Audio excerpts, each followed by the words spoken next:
Hello, listeners. Welcome back to another episode of the No Nay Never podcast. I'm your host, Natalie Bromley, and we are back with another Burnley win to give you all the excitement and all the feels ahead of a busy Championship December fixture. Burnley going away to Bristol City and coming back with all 3 points to keep that promotion charge going. I am joined this week by Rich Steele, who went down to Ashton Gate to give us his views following that fantastic game. So, buckle up, listeners. Let's go.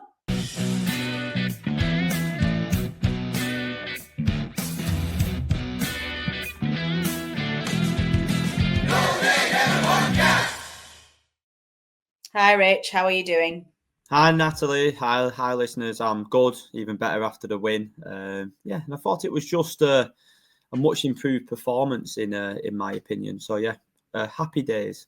Good. Yeah, it was really nice actually because it's been a funny one over the past few weeks because Burnley have continued to be around the top 3, top 4 in terms of league status, dropped down a little bit the form table, but they've faced a lot of criticism and Scott Parker's faced a lot of pressure in terms of the performances and the quality of football that they are delivering, with a lot of concern, particularly on the number of goals being scored by this Clarets side.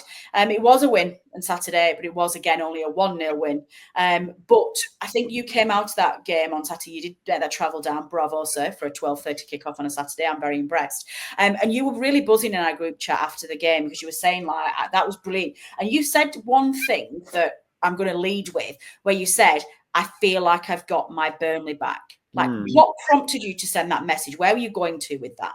Yeah, first of all, as obviously regular listeners, I obviously had a little one not too long ago, so I don't quite get to as many away games as I would like to, but I got a pass this weekend to go down to Bristol. And I was a little bit with the weather, I was a little bit like, oh, not too fussed. And then had an amazing day out and really enjoyed it. And to go back to your quote, Natalie, where I said I feel like I got Burnley back a little bit in the sense that I felt like we played with higher energy, more intensity. I thought we looked a threat, more of a threat in the final third. I thought we got better balls into the box. And yeah, we can talk about the second half, how obviously Bristol came back into the game, but we really defended well, and ultimately, we're not gonna all the time win games comfortably, and I just felt like we really showed up. We worked hard for each other.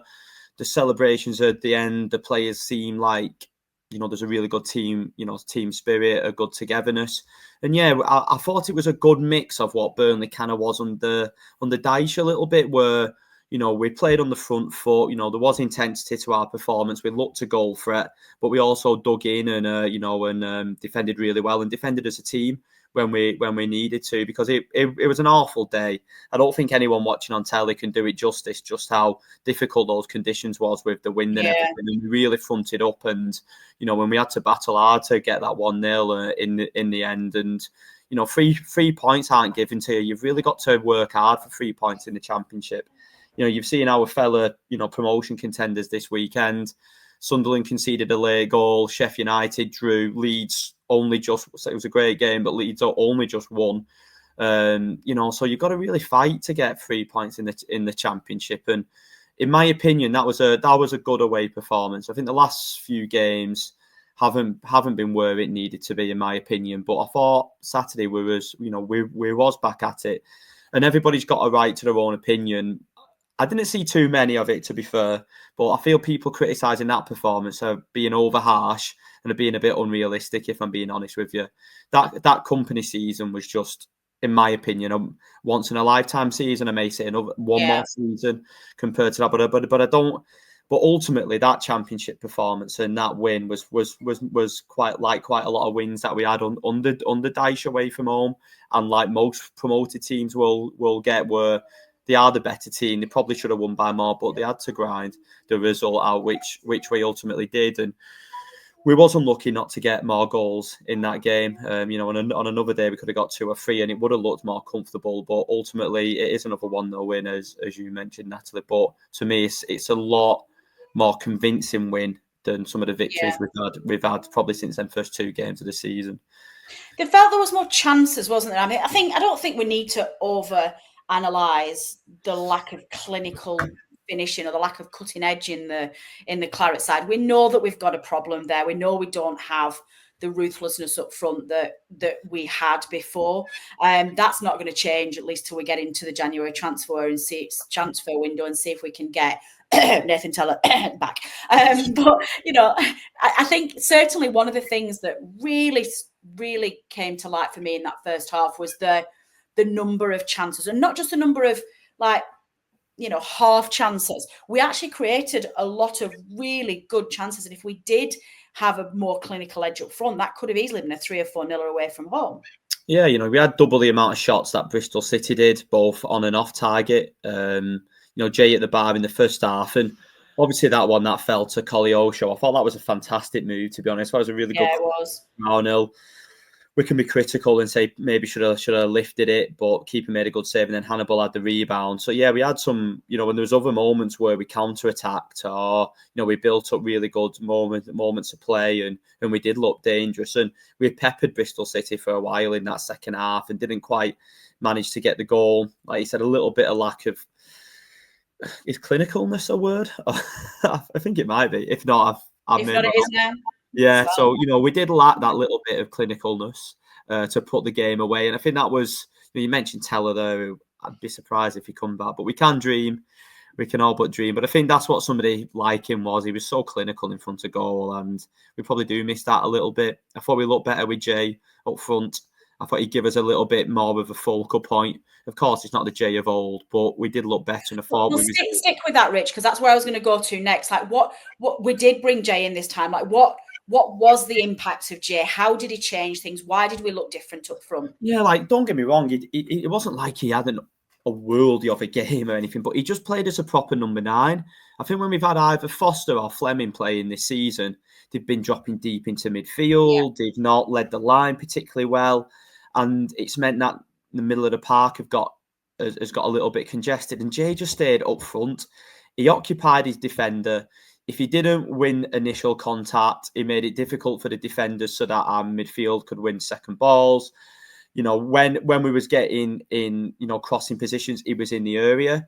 And I think you're seeing with the chance that, Brownell scored to Koleosho, because Jay was actually in the box. It meant that our midfield could push up, and some of the like Brownell and Hannibal could get forward a little bit more and support the attack. So I think it just shows the value of actually playing with a proper number 9 who knows how to play striker at this level.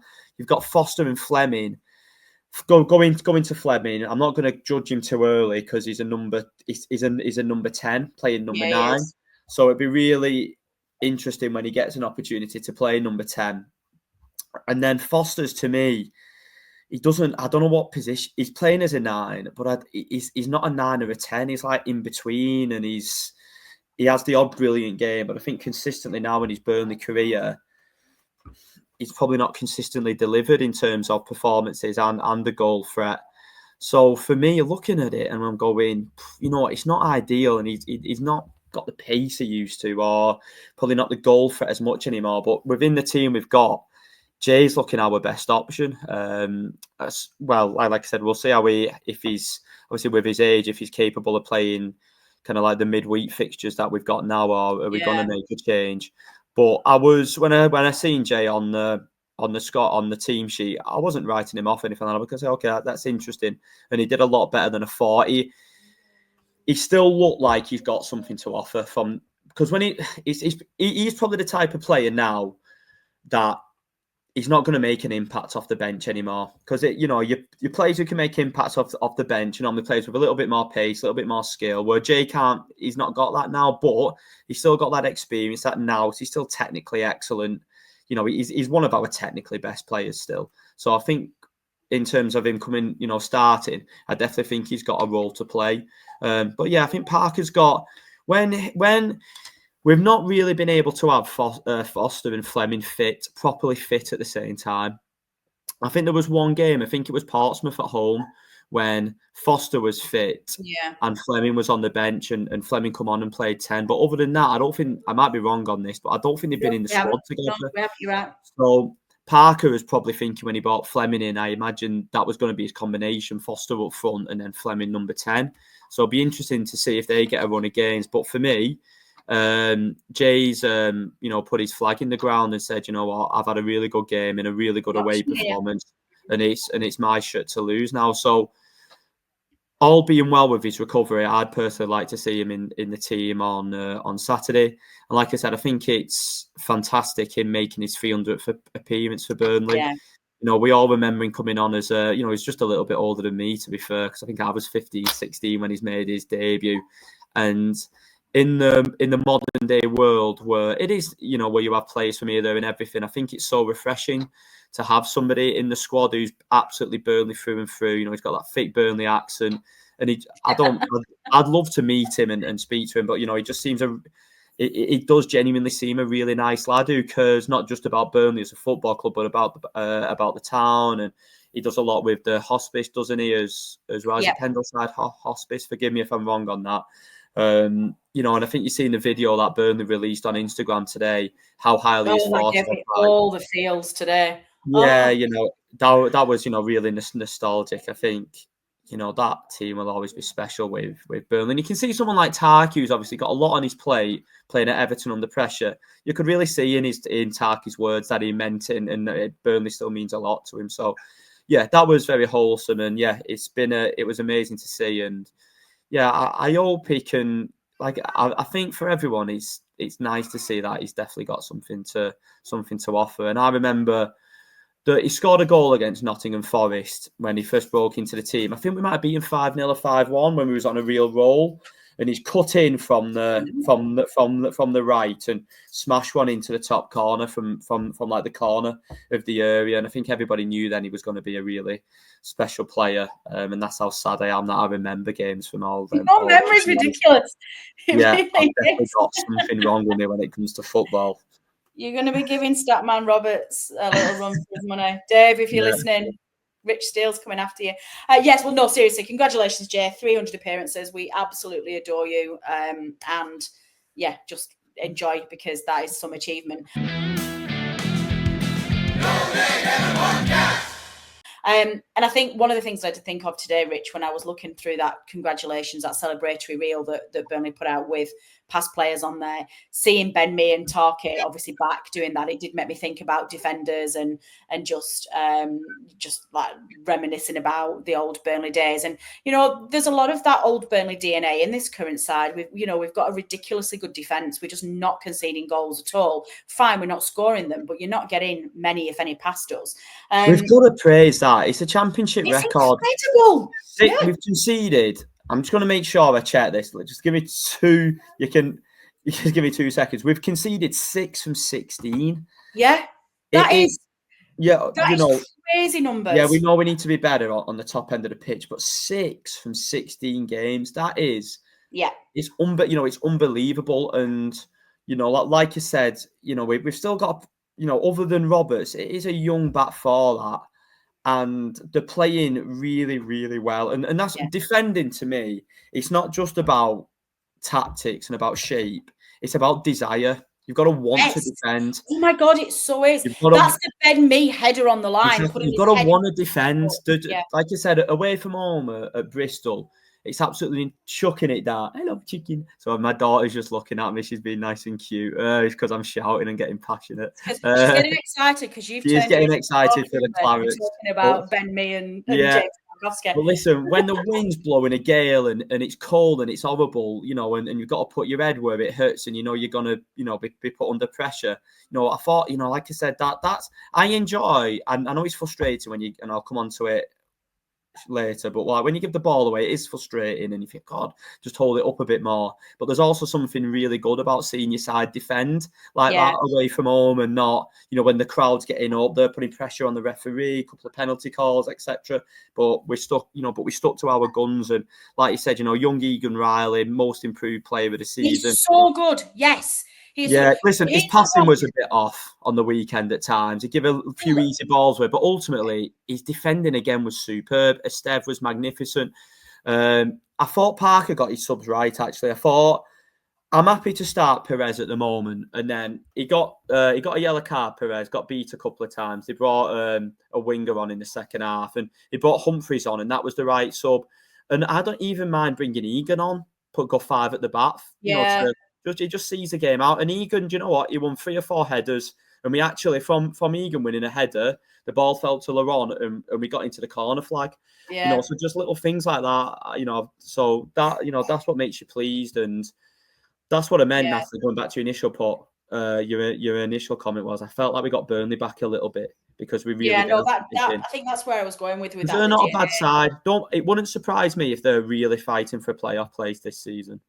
Well, I think that's one of the things that if you read a lot of them, I like to go on to read the local press of where, like the equivalent of the Burnley Express of whoever we're playing, because they, you get a real insight into what the community's feeling and what their local journalists are feeling and where they are.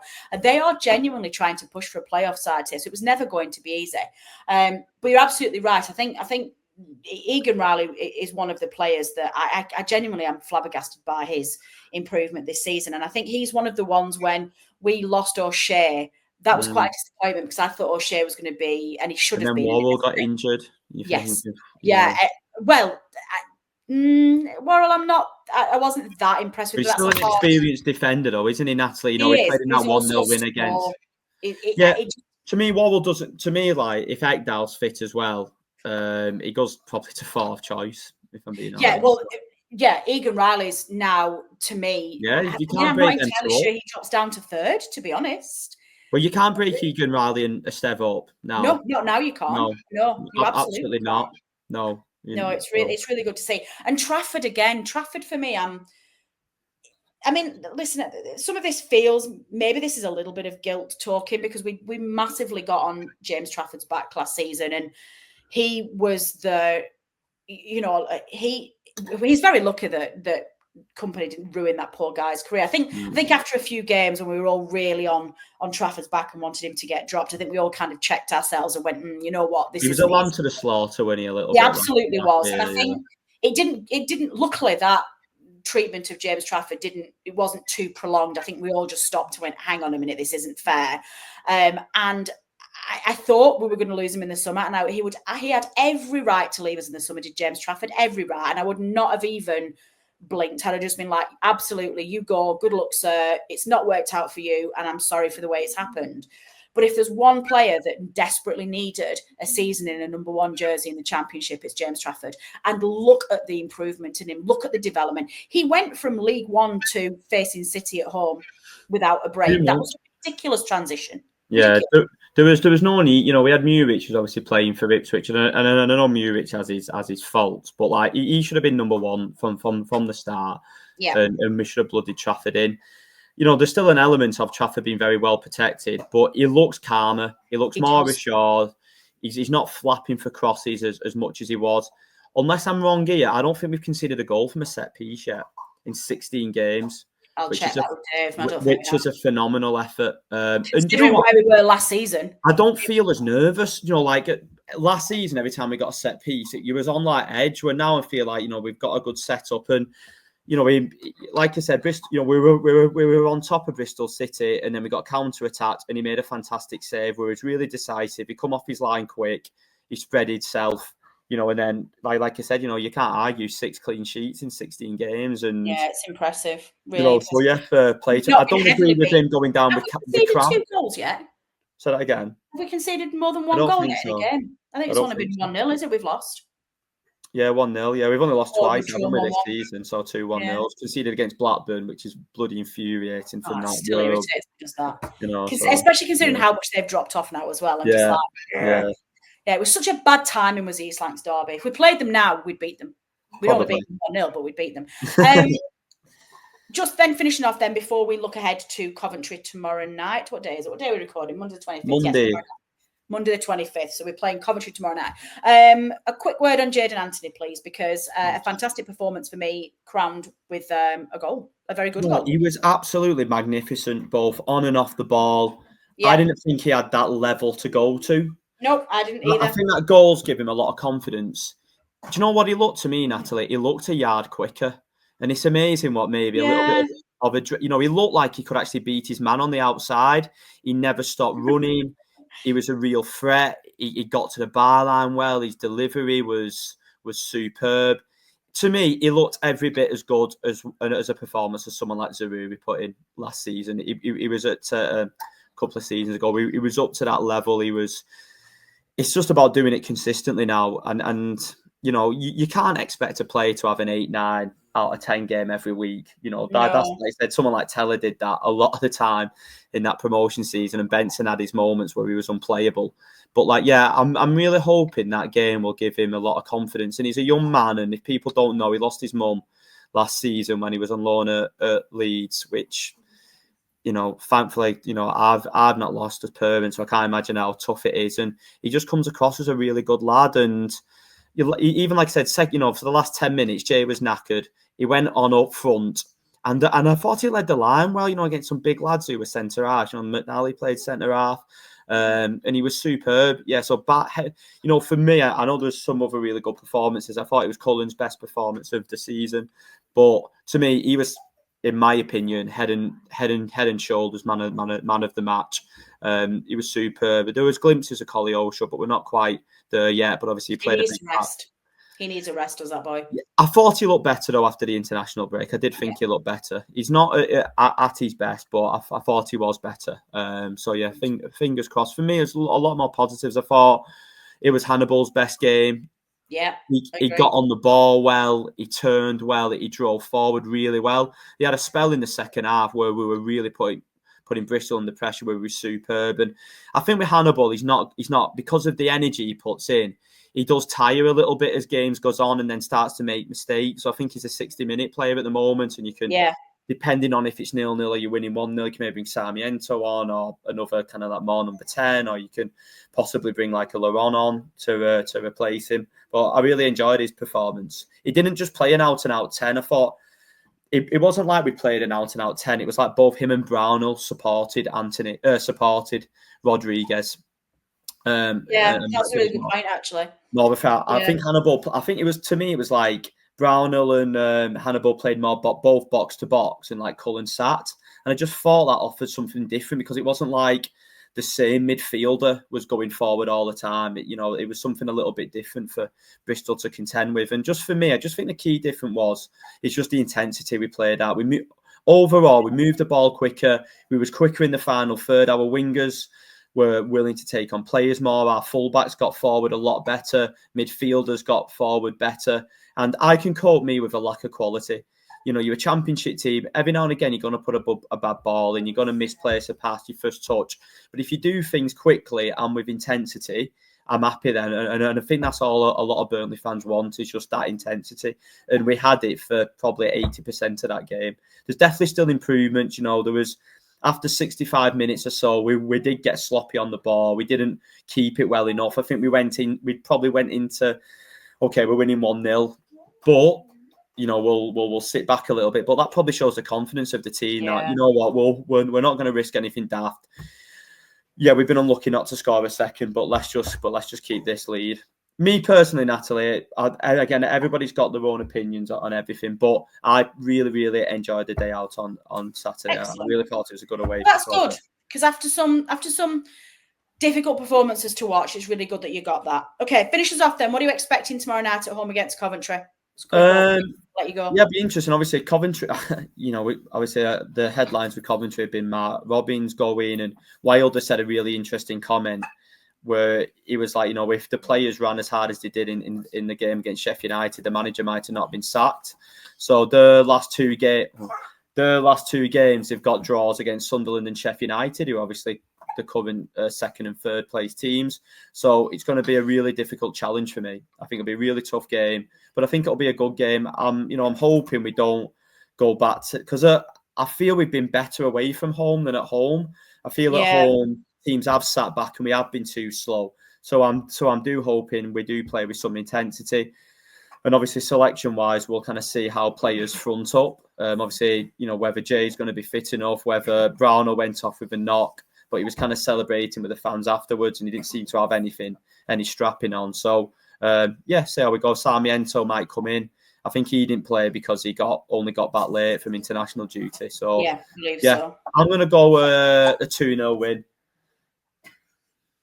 Freya agrees. Excellent stuff. Yes. Well, listeners, you know what to do. We want a score prediction from you, please. We've not got a full preview show this week, just because of the very quick turnaround between Saturday and Tuesday. We're trying not to put too much pressure on poor Statman Dave, who's got stats coming out of his ears at the moment. So hopefully Dave and I will be back before the weekend to give you a bit of a preview show. But instead, we've got Rich Steele's preview ahead of Coventry. So let us know what you think the score will be and where you think the Clarets will end up at home. Yes, fingers crossed, it will be a home performance, a good performance in the rainy hills of Turf Moor for the mighty Clarets. We'll be back at some point this week with some reaction to that home game against Coventry. And fingers crossed Burnley are getting right where they need to be ahead of the January transfer window. I've been Natalie Bromley. This has been the preview show brought to you by the No Nay Never podcast. Until next time. The No Nay Never podcast is brought to you in association with the talkSPORT Fan Network. Our host and editor is Natalie Bromley, and the show is produced by Matt Moss. Our resident statistician is Dave Roberts, and our FPL expert is Adam Dennett. The Analysis Show team is collectively Tom Whittaker, Rich Steele, George Poole, Charlotte Rigby, and Adam Dennett. Our music is provided by George Gaskell, and our newsletter team is headed up by Jamie Smith. If you don't already, you can subscribe to our newsletter by visiting nonaynever.substack.com. Thanks as ever go to our partners talkSPORT. We are proud to be associated with the talkSPORT Fan Network.